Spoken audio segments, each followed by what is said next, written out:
Hello everybody. ఈరోజు మనం banking theory and ప్రాక్టీస్లో రీజనల్ రూరల్ బ్యాంక్స్ గురించి తెలుసుకుందాం. రీజనల్ రూరల్ బ్యాంక్స్ అంటే ప్రాంతీయ గ్రామీణ బ్యాంకు. ఈ ప్రాంతీయ గ్రామీణ బ్యాంకులు అంటే ఏంటి, ఎప్పుడు స్టార్ట్ అయినాయి, వీటి యొక్క ఫంక్షన్స్ ఏంటి తెలుసుకుందాం ఈరోజు క్లాస్లో. What is RRB? Regional rural banks. They are for development of particular area. Rural area, there are many RRBs in India. However, most of these are in financial difficulties.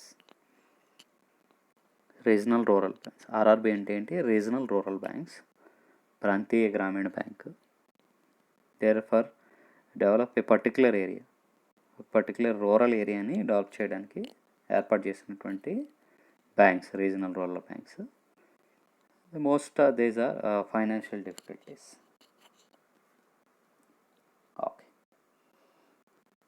ఈ regional rural banks, regional rural banks అనేవి the banking commission 1969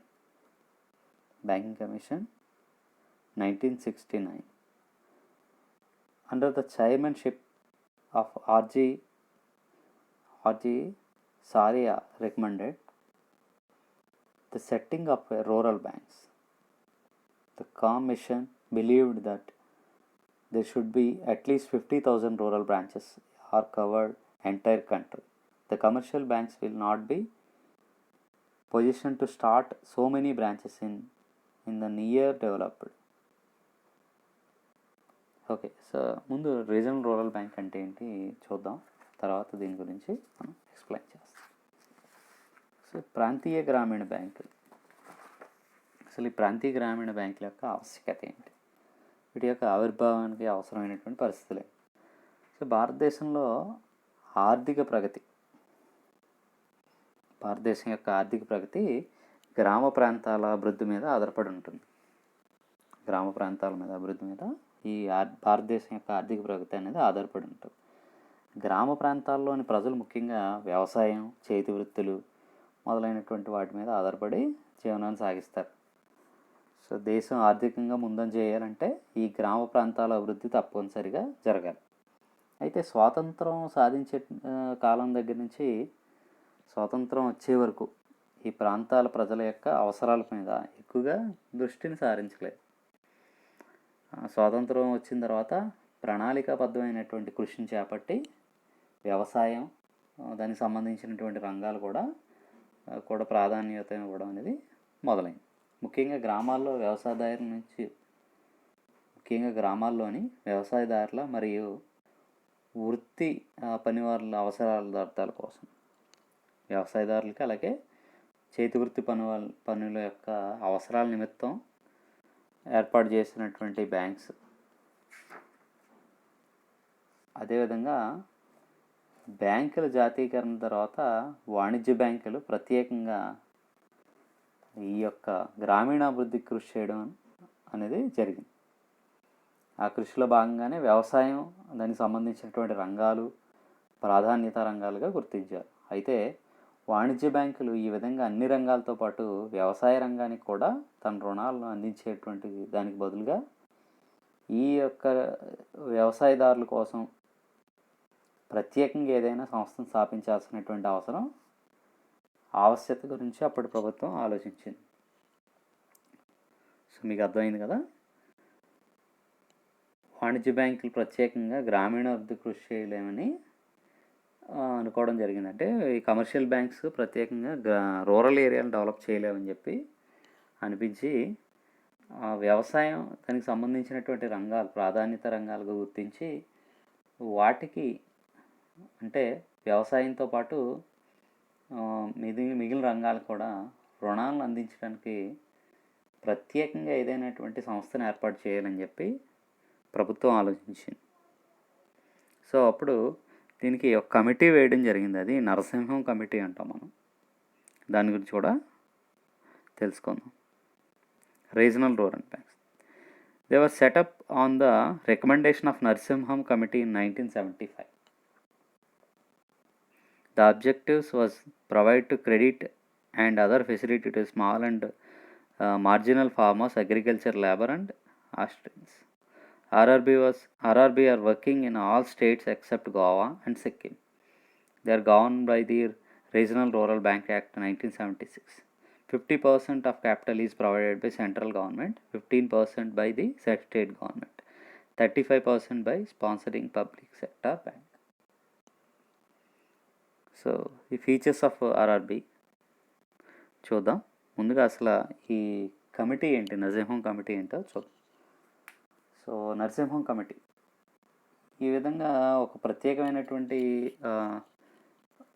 సంస్థ కావాలి వ్యవసాయ రంగానికి, దానికి సంబంధించినటువంటి రంగాలకి రుణ సదుపాయం ఇవ్వడానికి అని చెప్పి 1975 జూన్లో శ్రీ ఎం నరసింహం అధ్యక్షతన ఒక కమిటీ అనేది ఏర్పాటు చేయడం జరిగింది. ఆ కమిటీ ఆనాడు ఉన్నటువంటి పరిస్థితులను పరిశీలించి సహకార పరపతి సంఘాలు, వాణిజ్య బ్యాంకులు అంతవరకు గ్రామ ప్రాంతాలకు అందజేస్తున్నటువంటి సేవలు ఎంత మాత్రం సరిపోవని, వాటి పనితీరు ఇంకా ఎన్నో లోపాలు ఉండడం వల్ల ఒక నిర్ణీత సమయంలో వాటి దృక్పథంలో ఉన్నటువంటి మార్పును తీసుకురావడం అంత సాధ్యం కాదని చెప్పి అభిప్రాయపడింది. అందుకు ఈ యొక్క ప్రగతి స్థానిక పరిస్థితులు అటువంటి సహకార పరపతి సంఘాల యొక్క గ్రామీణ సమస్యల మీద ఉన్నటువంటి అవగాహన, వ్యాపార నిర్వహణ, డిపాజిట్లు సమీకరించేటువంటి సామర్థ్యం, ఇటువంటి వాణిజ్య బ్యాంకుల ఉన్నటువంటి ఆధునిక దృక్పథం గల ఒక నూతన సంస్థ అనేది ఒక అవసరం అని చెప్పేసి కమిటీ సిఫార్సు చేయడం జరిగింది. కమిటీ సూచనల మేరకు అక్టోబర్ 2, 1975లో ప్రథమంగా 5 ప్రాంతీయ గ్రామీణ బ్యాంకులను స్థాపించడం జరిగింది. సో డేట్ గుర్తుపెట్టుకోండి, అక్టోబర్ 2, 1975లో ప్రథమంగా 5 ప్రాంతీయ గ్రామీణ బ్యాంకులు స్థాపించడం జరిగింది. ఆ తర్వాత దేశంలో 1976 ప్రాంతంలో ప్రాంతీయ గ్రామీణ బ్యాంకుల చట్టాన్ని చేయడం జరిగింది. సో ఈ నరసింహం కమిటీ ఏం చేస్తుందంట, సో అప్పటి వరకు ఉన్నటువంటి కమర్షియల్ బ్యాంక్స్, ఏవైతే కోఆపరేటివ్ బ్యాంక్స్, సహకార సంఘాలు, వాణిజ్య బ్యాంకులు ఉన్నాయో అవి గ్రామీణ ప్రాంతంలో ఉన్నటువంటి వ్యవసాయదారులకి, దానికి సంబంధించినటువంటి మిగిలిన రంగాల వాళ్ళకి లోన్స్ ఇవ్వడంలో వాటి యొక్క పూర్తిగా అవి సామర్థ్యంగా లేవు. వీటి కోసం సెపరేట్గా ఒక సంస్థ అనేది ఉండాలని చెప్పేసి రీజనల్ రూరల్ బ్యాంక్స్ ఉండాలని సిఫార్సు చేయడంతో అక్టోబర్ 2, 1975లో ప్రప్రథమంగా 5 రీజనల్ రూరల్ బ్యాంక్స్ని స్థాపించడం జరిగింది. వీటి యొక్క ముఖ్య ఉద్దేశం గ్రామీణ ప్రాంతాల్లో ఉన్నటువంటి గ్రామీణ ప్రజలకు, ముఖ్యంగా చిన్న సన్నకారు రైతులకి, వ్యవసాయ కూలీలకు, చేతి పని వారికి సకాలంలో అలాగే సులభతరమైనటువంటి రుణ సౌకర్యం ఇవ్వడం, ఈ విధంగా గ్రామీణ అభివృద్ధికి తోడ్పాటు చేయడం. అంతే గ్రామ ప్రజలకు వడ్డీ వ్యాపారుల యొక్క కదంబ హస్తాల నుండి విడిపించి ప్రత్యామ్నాయ వనరులు కల్పించడం, ఆర్థికంగా మరియు సామాజికంగా వెనుకబడినటువంటి ప్రజల అభ్యున్నతికి కృషి చేయడం, ఉద్యోగ అవకాశాలను సమకూర్చడం, గ్రామీణ పరిశ్రమల వ్యవస్థాపన ప్రోత్సహించడం, గ్రామీణ ప్రాంతాల వ్యాపార ధ్యేయాలను సామాజిక బాధ్యతగా కలపడం, వ్యవసాయంతో పాటు వాణిజ్య పరిశ్రమలు, చేతి వృత్తులు మొదలైనటువంటి రంగాలకు సంబంధించినటువంటి వారికి అవసరమైనటువంటి అవసరాలను దృష్టిలో ఉంచుకొని గ్రామ ప్రాంతాల సర్వతోముఖాభివృద్ధికి కృషి చేయడం. ఇది రీజనల్ రూరల్ బ్యాంక్ యొక్క దాని యొక్క కమిటీ సిఫార్సు మేరకు ఏర్పాటు చేయనటువంటి రీజనల్ రూరల్ బ్యాంక్స్ గురించి మనం చెప్పుకోవడం జరిగింది. సో వీటి గురించి మాట్లాడుకుంటే 1975లో ప్రభుత్వం ప్రకటించినటువంటి 20 సూత్రాల ఆర్థిక కార్యక్రమం కింద బ్యాంకుల ఏర్పాటుకు ప్రభుత్వం అనేది పూనుకోవడం జరిగింది. వ్యవసాయం అలాగే ఇతర గ్రామీణ పనులకు సమగ్రంగా వృద్ధి చెందడానికి గ్రామ ప్రజలకు గ్రామాల్లోనే పరపతి సౌకర్యాన్ని కలిగించేందుకు బ్యాంకులు స్థాపించబడాలని భారత ప్రభుత్వంచే నియమించబడినటువంటి శ్రీ నరసింహం కమిటీ సిఫార్సు చేయడం జరిగింది. భారత ప్రభుత్వం నరసింహం కమిటీ చేసినటువంటి సిఫార్సును అంగీకరించి అక్టోబర్ 2, 1975లో ప్రాంతీయ గ్రామీణ బ్యాంకులని, రీజనల్ రూరల్ బ్యాంక్స్ని స్థాపించడం జరిగింది. మనం ముందుగా చెప్పుకున్నట్టుగా మొదట 5 బ్యాంకులతో ఆరంభమైనటువంటి ఈ వ్యవస్థ దినదినాభివృద్ధి చెంది 2013 నాటికి గ్రామీణ బ్యాంకులను సుమారు 17,564 బ్రాంచులతో విస్తరించడం జరిగింది. వీటి యొక్క లక్ష్యాలు, విధులు మనం చూసుకుంటే, ప్రాంతీయ గ్రామీణ బ్యాంకుల యొక్క సిఫార్సులను అనుసరించి ఈ విధంగా విధులు చేపట్టాల్సినటువంటి అవసరం. అవి మామూలుగా మనం డిపాజిట్లు స్వీకరించడం, అడ్వాన్సులను, రుణాలను మంజూరు చేయడం, బ్యాంకింగ్ సేవలను అందించడం, వ్యవసాయోత్పత్తుల మార్కెటింగ్లో వ్యవసాయదారుడికి సహాయం చేయడం, గ్రామీణ ప్రాంతాల్లో ఉన్నటువంటి గోడౌన్ నిర్మాణానికి సహాయం చేయడం, ఈ విధమైనటువంటి విధులు నిర్వహించాల్సినటువంటి అవసరం. ఇంతేకాకుండా గ్రామాలను దత్తత తీసుకోవడం, ప్రాథమిక పరపతి సంఘాలకి ఆర్థిక సహాయం సమకూర్చడం వంటి గ్రామీణ పరపతి కార్యక్రమాలను వాణిజ్య బ్యాంకులు చేపట్టడంలో గ్రామీణ బ్యాంకులు అడ్డుపడరాదని బ్యాంకింగ్ కమిషన్ చెప్పడం జరిగింది. వీటి యొక్క మూలధనం కూడా మనం ఇంతకుముందు చెప్పుకున్నట్టు 50%, 35% ఉన్నాయి కదా. ఈ ప్రతి ప్రాంతీయ గ్రామీణ బ్యాంకుకి మూలధనం అనేది ₹1,00,00,000 ఉండాలి. ప్రతి ప్రాంతీయ గ్రామీణ బ్యాంకు జారీ చేసినటువంటి మూలధనం 25 లక్షలు ఉంటే, ఈ మొత్తంలో 50% కేంద్ర ప్రభుత్వం చందాగా ఉంటుంది. మిగిలిన 50%లో సంబంధించినటువంటి రాష్ట్ర ప్రభుత్వానికి 15%, అలాగే బ్యాంకుకి 35% చందాగా ఉంటుంది. ఈ ప్రాంతీయ గ్రామీణ బ్యాంకులు వెనకబడినటువంటి గిరిజనల ప్రాంతాల్లో ఉండాలి. సహకార బ్యాంకులు తగినంతగా అభివృద్ధి చెందని ప్రాంతాల్లో స్థాపించవచ్చు. అదేవిధంగా ఆ ప్రాంతంలో వాణిజ్య బ్యాంకు శాఖ ఏదీ ఉండకుండా ఉండాలి. అభివృద్ధి సాధించడానికి ఆ ప్రాంతంలో వాస్తవమైనటువంటి స్తోమత ఉండాలి. ఈ రీజనల్ రూరల్ బ్యాంక్స్ ఏర్పాటు చేసినటువంటి ప్లేసెస్లో ఈ విధమైనటువంటి అవకాశం ఉండాలి. సో మనం ఈ రీజనల్ రూరల్ బ్యాంక్స్ గురించి చెప్పుకున్నప్పుడు functions of regional rural banks చూస్తే, RRB grants loans and advance small farmers and agriculture laborers so that they can start their own farming activities, including purchase of land, seeds and manures. RRB provides banking service to the depositors of the rural people, particularly in those areas which are not served by any commercial banks. The regional rural banks charge a lower rate of interest, and thus they reduce the cost of credit in the rural areas. RRB provides loans and other financial assistance to the entrepreneurs in villages, suburban areas and small towns so that they become able to enlarge their business.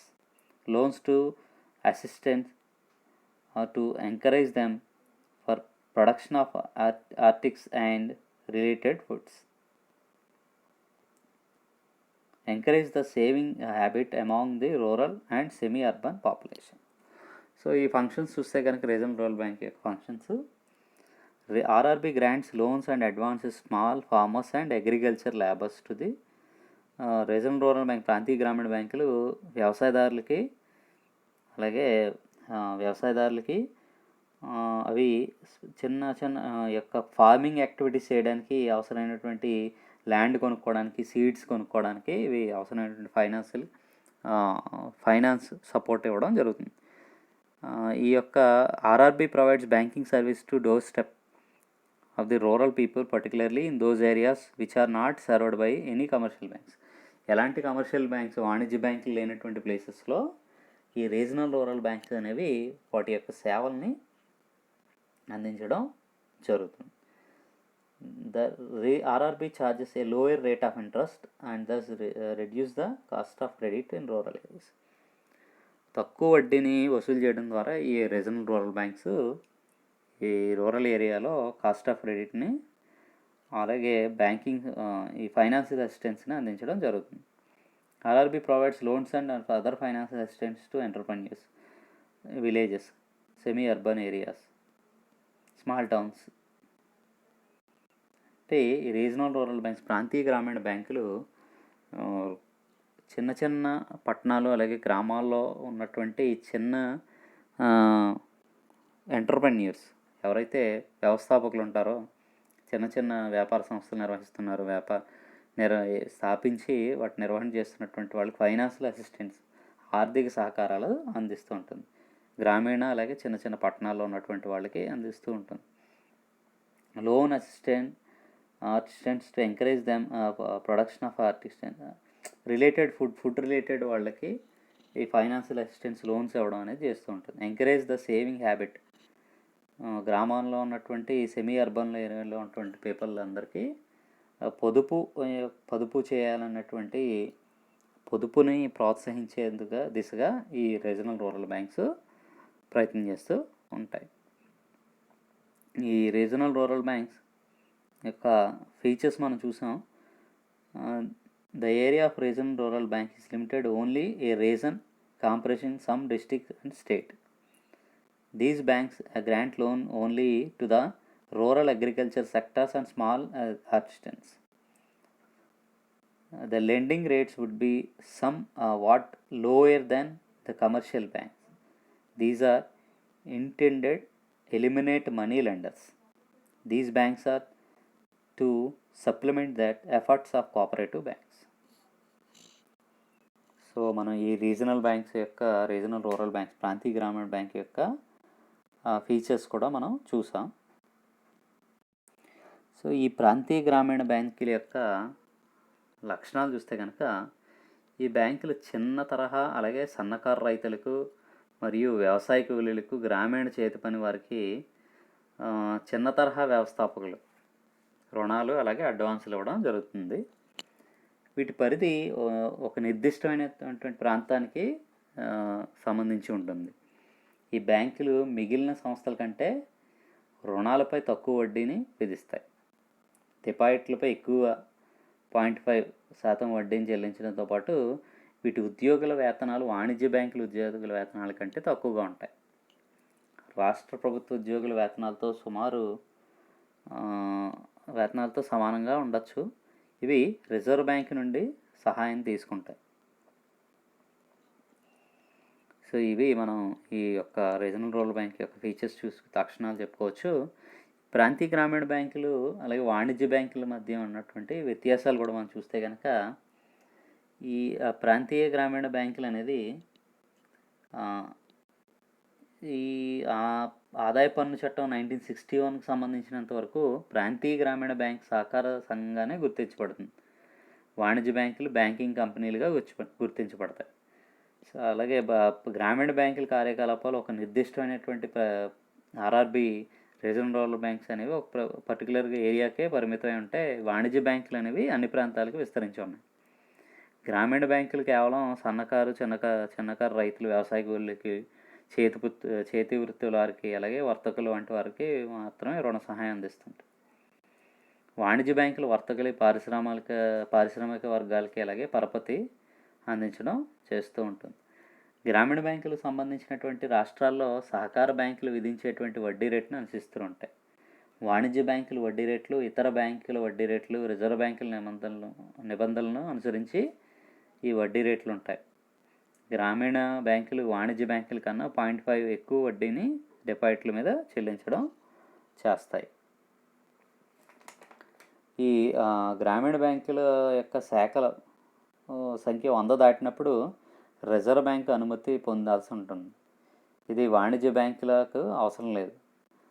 ఈ విధంగా వీటి మధ్య ఉన్నటువంటి differences చూడవచ్చు. అలాగే ఈ ప్రాంతీయ గ్రామీణ బ్యాంకుల యొక్క ఎదుర్కొన్నటువంటి సమస్యలు, ప్రాబ్లమ్స్ ఏమున్నాయో అవి కూడా ఒకసారి చూద్దాం. ప్రాంతీయ గ్రామీణ బ్యాంకులు అనేవి ఒక కొంచెం ధనిక వర్గాల దగ్గర నుంచి డిపాజిట్లు స్వీకరించలేకుండా ఉన్నాయి. ప్రాంతీయ గ్రామీణ బ్యాంకులు అనేవి అందించేటువంటి రుణాల జారీలో ఎక్కువ జాప్యం జరిగేటువంటి అవకాశం ఉంది. గ్రామీణ బ్యాంకుల్లో పనిచేసేటువంటి సిబ్బంది పట్టణ ప్రాంతాలకు చెందిన వారే ఉండడం వల్ల గ్రామీణ వాతావరణంలో పనిచేయడానికి వాళ్ళు ఇష్టపడేటువంటి అవకాశం లేవు. ఇష్టపడరు, సుముఖంగా ఉండరు. గ్రామీణ ప్రాంత వాతావరణానికి అలవాటు పడలేక వాళ్ళు ఈ సర్వీస్ ఇవ్వలేకపోతున్నారు. అలాగే గ్రామీణ బ్యాంకులు ఇతర ఆర్థిక సంస్థల మధ్య ఉన్నటువంటి సమన్వయం అనేది లోపించడం జరుగుతుంది. తత్ఫలితంగా గ్రామీణ బ్యాంకులు రుణ వ్యాపార విషయంలో ఆశించినటువంటి ప్రగతి సాధించలేకపోతున్నాయి. మొత్తం బాకీలో ఉన్నటువంటి 25% గడువు తీరిన రుణాలు ఉంటాయి. అలాగే రాబోయే సంవత్సరాల్లో ఈ రకమైనటువంటి రుణాలు పెరిగిపోయే అవకాశం ఉంటుంది. వాణిజ్య బ్యాంకులతో పోలిస్తే వీటి పెట్టుబడి మార్గాలు పరిమితంగా ఉండడం వల్ల ఇవి లోపాలుగా మనం చెప్పుకోవచ్చు.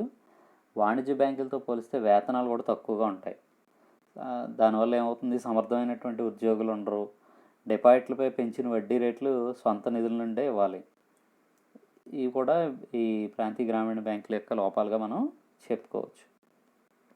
వీటిని అధిగమించాలంటే ఈ ప్రాంతీయ గ్రామీణ యొక్క బ్యాంకుల పనితీరు మెరుగుపడాలంటే ఈ విధమైనటువంటి చర్యలు తీసుకోవాలి. మనం ఒకసారి చూస్తే కనుక గ్రామ ప్రాంతాల్లో నివసించేటువంటి బలహీన వర్గాలకి పరపతి సౌకర్యాలను కలిగించే విషయంలో గ్రామీణ బ్యాంకులు మరింత కృషి చేయాల్సినటువంటి అవసరం ఉంది. అంటే రూరల్ ఏరియాస్లో ఉన్నటువంటి వారికి లోన్స్ ఇచ్చే విషయంలో వాళ్ళు ఇంకా సమర్థవంతంగా పనిచేయాల్సినటువంటి అవసరం ఉంది. గ్రామీణ బ్యాంకులు, సహకార బ్యాంకులు, వాణిజ్య బ్యాంకులు చేపట్టాల్సినటువంటి కార్యకలాపాలను రూపొందించడంలో వీటి మధ్య సమన్వయం ఉండాలి. సహకార సంఘాలు, అలాగే commercial banks, regional rural banks మధ్య సమన్వయం ఉండాలి. అంతేకాకుండా గ్రామీణ బ్యాంకులు అందిస్తున్నటువంటి లోన్స్ వినియోగం కరెక్ట్గా ఉందో లేదో కూడా వాళ్ళు పరీక్షించి ఉండాలి. గ్రామీణ బ్యాంకుల్లో పనిచేసేటువంటి సిబ్బంది స్థానిక పరిస్థితుల పట్ల అవగాహన కలిగి ఉండాలి. అలాగే గ్రామీణ బ్యాంకులు గ్రామీణ ప్రజలకు మార్కెటింగ్ వంటి విషయాల్లో సలహాలు ఇవ్వడం ఇలాంటివి చేయాలన్నమాట. గ్రామీణ బ్యాంకులు గ్రామీణ డిపాజిట్ల ద్వారా ప్రోత్సహించే నిమిత్తం పంటల బీమా పథకాలను ప్రవేశపెట్టాలి. సో ఈ విధమైన చర్యలు తీసుకుంటే ఈ రీజనల్ రూరల్ బ్యాంక్స్ యొక్క పనితీరు మెరుగుపడేటువంటి అవకాశం ఉంటుంది. సో ఈ విధంగా మనం రీజనల్ రూరల్ బ్యాంక్స్, ప్రాంతీయ గ్రామీణ బ్యాంకుల యొక్క ఆవిర్భావం, వాటి యొక్క లక్షణాలు, వాటి యొక్క విధులు, అవి నిర్వహిస్తున్నటువంటి పనితీరులో ఉన్నటువంటి లోపాలు, వాటిని అధిగమించడానికి తీసుకోవాల్సిన చర్యల గురించి మనం ఈరోజు మాట్లాడుకున్నాం. సో ప్రాంతీయ గ్రామీణ బ్యాంక్ అంటే ఏంటి, ముఖ్యంగా మనం ఈ ప్రాంతీయ గ్రామీణ బ్యాంక్ యొక్క ఆవిర్భావం గురించి తెలుసుకున్నాం. అంటే కమర్షియల్ బ్యాంక్స్ ఏవైతే వాణిజ్య బ్యాంకులు, ప్రాథమిక సహకార సంఘాలు, సహకార బ్యాంకులు ఉన్నా కూడా ఈ నరసింహం కమిటీ ఏవైతే 1975లో ప్రభుత్వం ప్రకటించినటువంటి ఆర్థిక సూత్రాల ద్వారా గ్రామీణ బ్యాంకులు అప్పటికే ఉన్నటువంటి ఈ గ్రామ ప్రజలకు గ్రామాల్లో పరపతి సౌకర్యాన్ని కలిగించేందుకు అని ఈ బ్యాంకులు అనేవి స్థాపించాలని భారత ప్రభుత్వంచే నియమించినటువంటి ఎం నరసింహం కమిటీ సిఫార్సు చేయడం జరిగింది. భారత ప్రభుత్వం నరసింహం కమిటీ చేసిన సిఫార్సును అంగీకరించి అక్టోబర్ 2, 1975లో ప్రాంతీయ గ్రామీణ బ్యాంకులు, రీజనల్ రూరల్ బ్యాంక్స్ స్థాపించడం. ఈ మొదట 5 బ్యాంకులతో స్థాపించబడి ఈ సంస్థ దినదినాభివృద్ధి చెంది 2013 నాటికి సుమారుగా 17,564 బ్యాంకులతో విస్తరించడం జరిగింది. ఈ విధంగా ప్రాంతీయ గ్రామీణ బ్యాంక్ యొక్క ఆవిర్భావం అనేది జరిగింది. అంటే ఈ యాక్చువల్గా భారతదేశంలో ఉన్నటువంటి వ్యవసాయం, అలాగే వ్యవసాయ సంబంధితమైనటువంటి రంగాలకు, వ్యవసాయం ఈ విధంగా అన్ని రంగాలతో పాటు వ్యవసాయం దాని రంగానికి కూడా రుణాలు అందించేందుకు కోసం ఏదైనా ఒక సంస్థ స్పెషల్గా పర్టికులర్గా ఉండాలని చెప్పి నరసింహం కమిటీ సిఫార్సు చేయడం జరిగింది. ఈ సిఫార్సులో ద్వారా ఏర్పాటు చేయబడినటువంటి బ్యాంక్స్ని మనం రీజనల్ రూరల్ బ్యాంక్స్గా చెప్పుకోవచ్చు. వీటి ముఖ్య ఉద్దేశాలు ఏంటి, గ్రామీణ ప్రజలకు, ముఖ్యంగా చిన్న సన్నకారు రైతులకి, వ్యవసాయ కూలీలకు, చేతి పని వారికి సకాలంలో అలాగే సులభతరమైనటువంటి రుణ సౌకర్యం సమకూర్చడం. వీటితో పాటు ప్రజల్ని వడ్డీ వ్యాపారస్తుల దగ్గర నుంచి రక్షించడం కోసం, ఆర్థికంగా మరియు సామాజికంగా వెనకబడినటువంటి ప్రజల అభ్యున్నతికి కృషి చేయడం కోసం, అలాగే ఉద్యోగ అవకాశాలు ఏర్పాటు చేయడం కోసం, గ్రామీణ పరిశ్రమల వ్యవస్థాపనను ప్రోత్సహించడం కోసం ఈ రీజనల్ రూరల్ బ్యాంక్స్ అనేవి స్థాపించడం జరిగింది. వ్యవసాయంతో పాటు వాణిజ్య పరిశ్రమలు, చేతి వృత్తులు మొదలైనటువంటి అన్ని రంగాల అవసరాలను దృష్టిలో ఉంచుకొని గ్రామ ప్రాంతాల సర్వతోముఖ అభివృద్ధికి కృషి చేయడం ఈ వాణిజ్య బ్యాంకుల యొక్క ఉద్దేశం. సో ఈరోజు క్లాస్లో మనం రీజనల్ రూరల్ బ్యాంక్స్, ప్రాంతీయ గ్రామీణ బ్యాంకుల గురించి తెలుసుకున్నాం. వాటి యొక్క ఉద్దేశం, లక్షణాలు, విధులు, అవి ఎదుర్కొంటున్నటువంటి లోపాలు, అది అధిగమించడానికి కావాల్సినటువంటి చర్యలు కూడా తెలుసుకున్నాం. నెక్స్ట్ క్లాస్లో మనం తర్వాత వేరే టాపిక్స్ గురించి తెలుసుకుందాం. Thank you so much.